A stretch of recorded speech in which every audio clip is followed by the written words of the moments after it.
సిద్ధార్థ రాయ్ రేపు ఫిబ్రవరి 23వ తారీఖున రిలీజ్ కాబోతుంది. అండ్ చాలా ఒక ఆఫ్ బీట్ టచ్ లాగా ఉంది, ఇరాటిక్గా ఉంది, and out of the way ఉంది, beyond the regular frame of cinema. అంటే మనం చూసే regular comedy, regular entertainment, regular love, regular family drama ఇవేమీ కావు, అన్నీ ఉన్నాయి మళ్ళీ అందులో.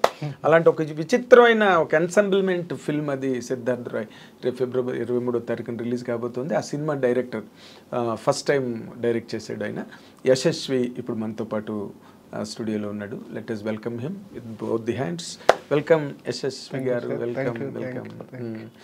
ఏంటి, ఎలా ఉంది మీ ఫస్ట్ సినిమా ఎక్స్పీరియన్స్? చాలా అంటే ఏం లేదు సార్, అంటే నాకేమీ కొత్తగా అనిపించలేదా? అంటే ఇట్స్ లైక్ ఓకే అని అనుకున్నాం, చేసాము, తీసాము, జనాలకు నచ్చుతుందని కాన్ఫిడెన్స్లోనే ఉన్నాను. ఓకే.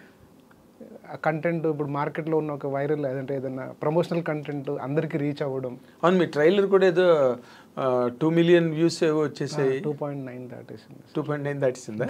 అయితే నేను చూసే టైంకి 2 million మార్క్ ఏదో ఉన్నది. 2.9 దాటేసింది. మంచి అచీవ్మెంట్ అది చాలా సార్. ఎందుకంటే దాన్ని ప్రమోట్ చేయడం అన్నది చాలా కష్టం. దానంతట అది ప్రమోట్ అవ్వాలి కానీ దానంతలో అది అసలు వెళ్ళిపోయింది సార్ అట్లా. అంటే నన్ను ఇప్పుడు మార్కెట్లో ఎక్కడైనా కలిస్తే సిద్ధార్థ రాయ్ డైరెక్టర్ వాళ్ళు అటెన్షన్ పే చేస్తున్నారు అంటే వాళ్ళకి ఆ కనెక్షన్ అంత వచ్చిందా, అదే అంత ఐడెంటిటీ సంపాదించుకుంది ట్రైలర్. బాగుంది, చాలా బాగుంది. ఎందుకంటే చాలా చూడ్డానికి ఆ హీరో క్యారెక్టర్ చాలా ఇరేటిక్గా ఉంది. అండ్ వాళ్ళ అమ్మగారు కూడా పాపం బాధపడుతుంది కదా, చాలా ఇంటెలిజెంట్. అదే వాడి వరం, అదే వాడి శాపం. ఏ సర్టిఫికెట్ ఏంటి సినిమాకి? అంటే కొన్ని సీన్లు ఉన్నాయి సార్, అంటే ఇప్పుడు మీకు ట్రైలర్లో కూడా చూసుంటారు కదా, కొన్ని ఉన్నాయి. ఇప్పుడు అమ్మాయి చాలా బోల్డ్ గా చెప్పింది కదా, నీ పక్కనే ఉండి చెప్పాను, నీ పక్కలో పడుకుని చెప్పాను అని చాలా బోల్డ్ డైలాగులు ఉన్నాయి. తర్వాత ట్రైలర్ ఎండ్ లో ల్యాబ్ లో వాడు ఒక అమ్మాయితో can you wait outside some time and don't tell anybody inside, ఇట్లాంటి సీన్లు ఉన్నాయి సార్. అవి ఏంటంటే కథలో భాగము, క్యారెక్టర్ డిస్క్రిప్షన్, క్యారెక్టర్ డ్రైవ్లో భాగం సార్ అవి యాక్చువల్గా. ఓకే. అవేవి మనం కావాలని బోల్డ్ సీన్లు రాయాలి, బోల్డ్గా తీయాలని కాదు, క్యారెక్టర్లోనే ఆ బోల్డ్నెస్ ఉండడం మూలాన. అదే మీరు అవ్వ పేరే ముస్లిం అంటారు కదా, మీరు రాసిందే క్యారెక్టర్ అలా రాసాము. నేను ఇంకా తప్పించుకోలేకపోయాను. డెవలప్మెంట్, స్టోరీ డెవలప్మెంట్లో దాన్ని దాటి చేస్తే క్యారెక్టర్ డెడ్. అవును, అలాంటి 100 సీన్లు రాయగలరు మీరు, క్యారెక్టర్ అదే అయినప్పుడు. అంటే ఈట్ స్లీప్ సెక్స్ వాడి ట్రైట్స్ అని నేను ఫిక్స్ అయ్యాక, వాడు అవి తప్ప వాడి లైఫ్లో లాజిక్స్ ఎక్కువ, అవి 3 చాలు హ్యూమన్ నీడ్స్ అని వాడు ఫిక్స్ అయిపోతాడు. అలా ఫిక్స్ అయ్యాక నేను వాటి మీద డ్రామా ప్లే చేయాలంటే ఈట్ స్లీప్ సెక్స్ 3 వాడుకోవాలి. అంతకుమించి ఏమీ లేదు వాడుకోవడానికి. Because body that character doesn't have any emotions to play. వాడి ఏ ఎమోషన్స్కి వాడికి లేవు, నమ్మడు, వాడికి రియాక్ట్ అవ్వడు. సో అలాంటి వాడితో నేను చేయాల్సిన, ఇప్పుడు మీకు సినిమాలో ఒక ట్రైలర్ టీజర్ చూసుంటే హీరోను కాలర్ పట్టుకుని ఒక లంజా కొడక అంటాడు సార్. హీరోలో రియాక్షన్ ఉండదు. Sorry bro, your mistaken, my mother is not bitch అని వెళ్ళిపోతాడు. సో ఇప్పుడు అక్కడ డ్రామా పండదు, ఎందుకంటే వాడు రియాక్ట్ అయితే డ్రామా పండేది, వాడికి ఎమోషన్ లేదు, డ్రామా పండడు. అమ్మని అంటారా అంటే అప్పుడు డ్రామా వస్తుంది, వాడు రియాక్ట్ అవ్వలేదు, డ్రామా డెడ్ అక్కడ డెడ్. ఇప్పుడు నాకేం చేయాలి మరి? వాడు నేను ఏ ఎలిమెంట్ తీసుకుని వాడితో నేను సినిమా డ్రైవ్ చేయాలి? ఆ ఈట్ స్లీప్ సెక్స్ నేనైతే రాశాను, వాటి మీద డ్రైవ్ అవుతూ ఉంటుంది.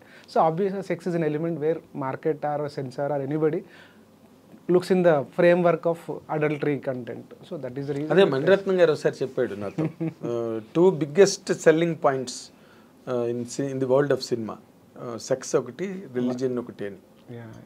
రిలీజియన్, వైలెన్స్ కూడా యాడ్ చేయొచ్చు అయి ఉండొచ్చు. వైలెన్స్ కూడా ఇప్పుడు సెక్స్ వైలెన్సేగా. That is another violence, another form of violence. అంటే నార్మల్గా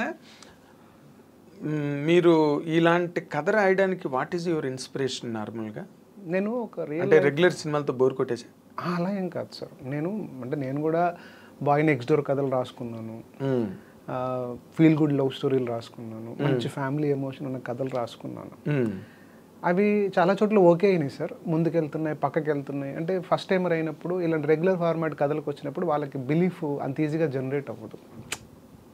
అంటే అదే పైగా తగిలిన దెబ్బలోటి ఇంకా మానవు కదా, వాళ్ళకి అది జనరేట్ అవ్వదు. సో ఓకే, కానీ ముందుకెళ్ళడానికి దాని నత్తనడకలు, దాని సంశయాలు ముందుకు జరుగుతూ ఉన్నాయి. పురిటి నొప్పులన్నీ 2-3 years జరిగినాయి అట్లా. ఏమీ జరగట్లేదు, ఏమీ అవ్వట్లేదు, ఏంటిది అని నేను యాక్చువల్గా మీలోంచి ఒక అర్జున్ రెడ్డి బయటకు వచ్చాను సార్. నేను ఇండస్ట్రీ వదిలేసి వెళ్ళిపోయా. నేను యాక్చువల్గా సెంట్రల్ గవర్నమెంట్ జాబ్ చేశాను సార్. ఎక్కడ? వైజాగ్లో. ఓకే. జాబ్ చేశాను, లైఫ్ బోర్డం వస్తుంది కదా సార్, అంతా బాగున్న తర్వాత ఒక 12 ఏళ్ళు చేసిన తర్వాత ఇంకేంటి లైఫ్? అందరికీ రాదు, మీకు వచ్చింది. బోర్డమ్ అందరికీ వస్తుంది సార్, నేను ఒక అడుగు ముందుకు వేసాను అంతే తేడా. అడ్జస్ట్ అవుతారు అందరూ, మీరు అడ్జస్ట్ అవ్వలేదు అంతే, అవ్వలేకపోయాను. బికాస్ దట్ డజన్ అంటే dream is something which dozen let you to sleep అన్నట్టు. అవును. సో అది నన్ను ఆపలేదు. అంటే బాగా క్యాష్ పార్టీయా మీరు? ఏం లేదు సార్, యాక్చువల్గా సార్ నేను అంటే I come from absolutely poor family sir. అంటే I lived around slum, my childhood అంతా స్లమ్లో ఉంది. అయితే నేను కష్టపడే లైఫ్లో బాగా కష్టపడి సంపాదించి అంటే కోట్లు ఏం సంపాదించలేదు సార్. నా లైవ్లీహుడ్కి మా పేరెంట్స్ బెటర్ దెన్ బిఫోర్ స్టేజ్కి వచ్చాను. అయితే డబ్బు మీద పెద్ద వ్యామోహం అప్పుడు లేదు సార్, ఇప్పుడు కూడా లేదు సార్. సో కంఫర్టబుల్ లైఫ్ ఉంటే చాలు. రేపు ఇది పెద్ద హిట్ అయిన తర్వాత రెమ్యునరేషన్ తీసుకుని ఏంటి? అలాగని నేను దానికి అసహ్యం కాదు సార్, దాని మీద కోరిక లేదు, వ్యామోహం లేదు అంతే. డబ్బు వ్యామోహం ఉంటే నేను డబ్బులు పెట్టి నేను ఇల్లు అమ్మి నేను సినిమా ఇప్పుడు one of the co producer sir సినిమాకి నేను. అవునా? I sold 50% of my properties and invested in this film to become a director to make this film. It is a great Gamble I'm playing. That is Gamble for my self only.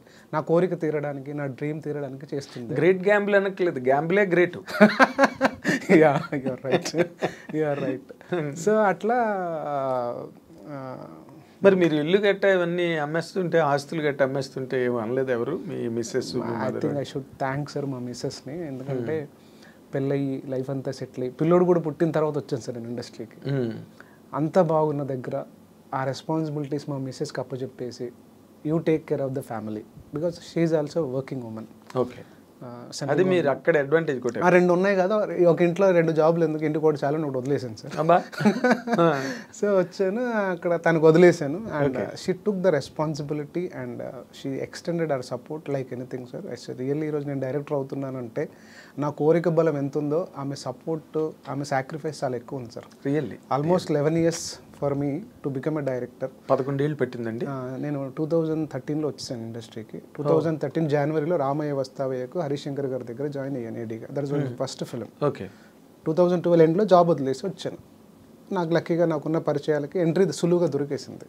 పెద్ద director, పెద్ద hero సినిమాకి ఏడీగా join అయిపోగలిగాను. మా మిస్సెస్కి promise చేసి వచ్చాను sir, నేను 5 years try చేస్తా, అవ్వకపోతే వచ్చేస్తా. అంటే నాకేంటంటే సార్ లాంగ్ లీవ్ పెట్టారా? లేదు సార్, యాక్చువల్గా లాంగ్ లీవ్ పెడదాం అనుకున్నాను. అయితే మనకున్న నోటి దోలకో ఇంకా దేనికో మనం సినిమాల్లోకి వెళ్ళిపోతామని చెప్పేసుకున్నాం కదా. సో లాంగ్ లీవ్ అడిగితే వీడు సినిమాల్లోకి వెళ్తాడు, వీడు సినిమాల్లోకి వెళ్ళడానికి మనం ఎందుకు లాంగ్ లీవ్ ఇవ్వాలని వాళ్ళు ఇవ్వలేదు. అంటే ముందే ప్రిపేర్ చేశారు మీరు? అదే నన్ను మాత్రం మీరు ఒప్పుకోవద్దు అట్లా అని వదిలేసి వచ్చాను. అంటే అప్పుడు అనిపించేది సార్, ఈడిచ్చేది ఏంది నెలకి 1,00,000, రేపు పొద్దున్న కోట్లు వస్తాయి, అది వస్తుంది కదా సార్. నేను సక్సెస్ అయిపోతా, మళ్ళీ సక్సెస్ అవ్వనని భయం కాదు, మళ్ళీ అయిపోతే అప్పుడు కోట్లు వస్తాయి, ఈ 1,00,000 కోసం ఎందుకు ఇంత టైం వేస్ట్ చేసుకోవాలి ఇక్కడ, అట్లా అనిపించేది. తర్వాత వచ్చాక తెలిసింది 1,00,000 విలువ తెలిసింది.